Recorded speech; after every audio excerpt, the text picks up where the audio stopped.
Hi everyone, my name is Dom. I'm a consultant in Redify, and it's not going to be a technical talk by all means. I do three things at work. So I build data solutions, I help with sustainable delivery practices, and I drink a lot of coffee. So it's a third day of the conference, and I think we've learned enough, or pretty much everything, about serverless, containers, machine learning, and whatever other session you join to. So it's a good time to talk about the most important thing in software development, which is coffee. So we all know there is no code without a coffee. We also know there is no good code without a good coffee. So coffee might be a really good source of energy, but having a trip to your favorite coffee shop might be a really good source of inspiration as well. So some time ago, I was waiting for my favorite beverage when I realized that my coffee shop actually follows Kanban properties without maybe even knowing that. So what's Kanban exactly? So Kanban is something that is extremely simple to explain, extremely hard to practice, and also it tells us that we should develop our own process because every single environment is different, and we know how to operate in this environment, and we should know how to do it. So we need some inspirations. How about a coffee break? So I'm going to use a coffee shop model to go through the 5 of Kanban properties. Property 1, visualize the workflow. So you're not able to improve anything unless you understand how the work is flowing in your system. And probably if you ask a software developer to go to a coffee shop and help them to visualize their work, you will end up with something like this. That might seem legit. However, imagine updating, status of every single work item as they flow through the system. So coffee shops actually developed their own system of visualizing their work, which looks more like that. Every time you go to a coffee shop, they take an order from you. They put something, that the user story name on the lid, like as a Sam, I want my flat white to be hot, extra hot, or something like this. And they use those tokens to actually monitor and track the work through the whole system. So I guess what I'm trying to say here is try not to rely on other teams' practices because they might just not work for you. And by all means, don't rely on the templates that are coming from any kind of, agile project management software because they're fairly generic. It's your process. So just go wild, see what works for you, and test it with your team. Second thing that works really well in coffee shops is how they limit their work in progress. So have you ever seen barista making 2 coffees at once? Even if they physically could, well, they're not going to do that because their work is fairly atomic in a very small sizes.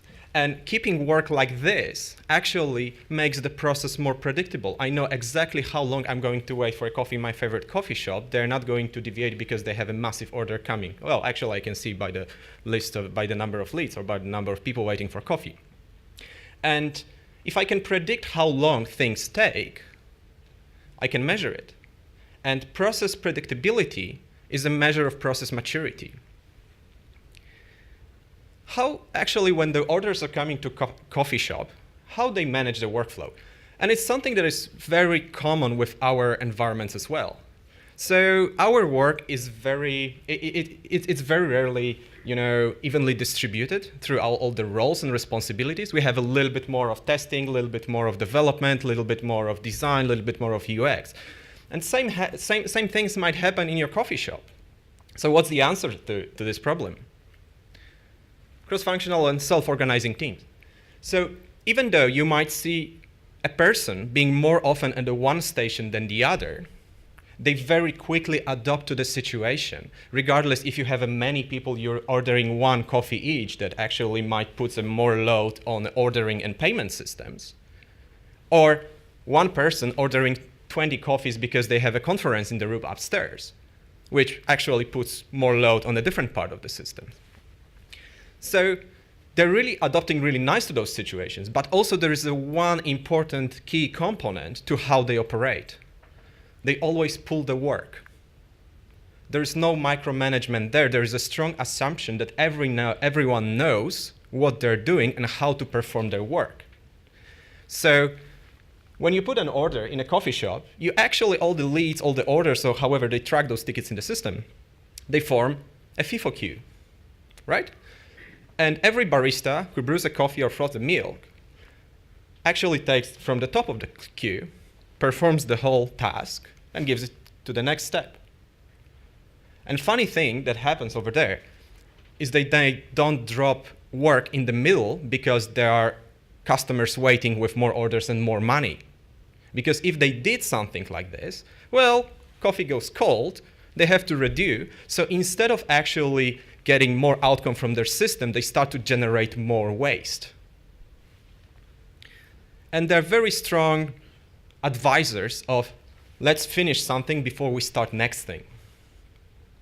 So obviously, there's one thing. When you start operating in a certain way, and this is something that Kanban tells us as well, you have to make your process policies very explicit. Otherwise, people will be confused. Otherwise, all the discussions about the problem will stay on the emotional and subjective level. Obviously, when I walk into a coffee shop, no one gives me a process guidelines and tells me how this place operates. Because, well, I've been so many times in a situation of buying a coffee that I don't expect, to get a haircut over there or something like this, right? However, the understanding of how the process works is on both sides. So guys behind the counter, people behind the counter, they understand how to deal with stakeholders, customers ordering more coffees, right? They know that if you come with a weird order, well, pretty much they will not be able to serve you because they know what's their capability and how they can deliver to the promise. And also you know straight away how the system works, so you can just take a glimpse into your coffee shop to understand, okay, actually in this line I'm going to wait not 5 minutes, but 10 minutes. And obviously, there's one important thing, like a classes of service. So your favorite coffee shop might have a classes of service like a coffee. My coffee shop might have also banana bread or something like this. And funny enough, once again, no one comes to me and tells, hey, this is our SLA agreement that says we are going to deliver 95% of our coffees below 5 minutes. I implicitly understand the process. However, in the software development, we have a slightly bigger problem because our processes are more complex. So I think what's the biggest takeaway from here? Make sure whatever process you establish for your team, for your stakeholders, everyone knows exactly what to expect from each other's side. And because you know how to do your work, do it before other people set it for you.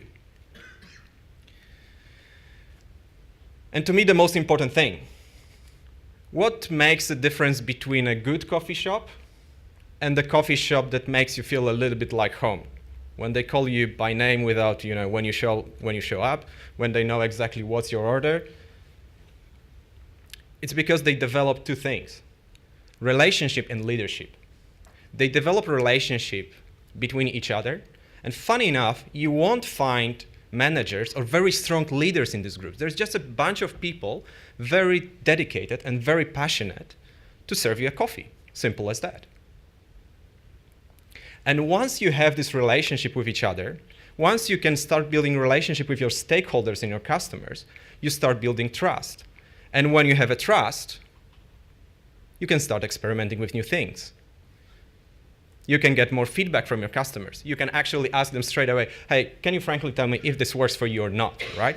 We're not in this world of contractual agreements when we have to actually say, no, this was ordered, sorry, we're going to stick whatever is on the paper. We're responding much quicker, we adopt much faster, we develop better processes for both sides, development teams, as well as our customers.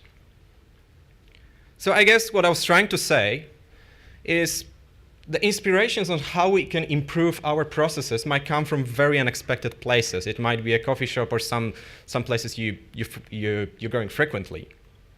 So maybe instead of chasing another deadline and putting those extra seconds, to put another lines of code, all deleted lines of code, let's have a coffee break and let the word inspire us. Thank you.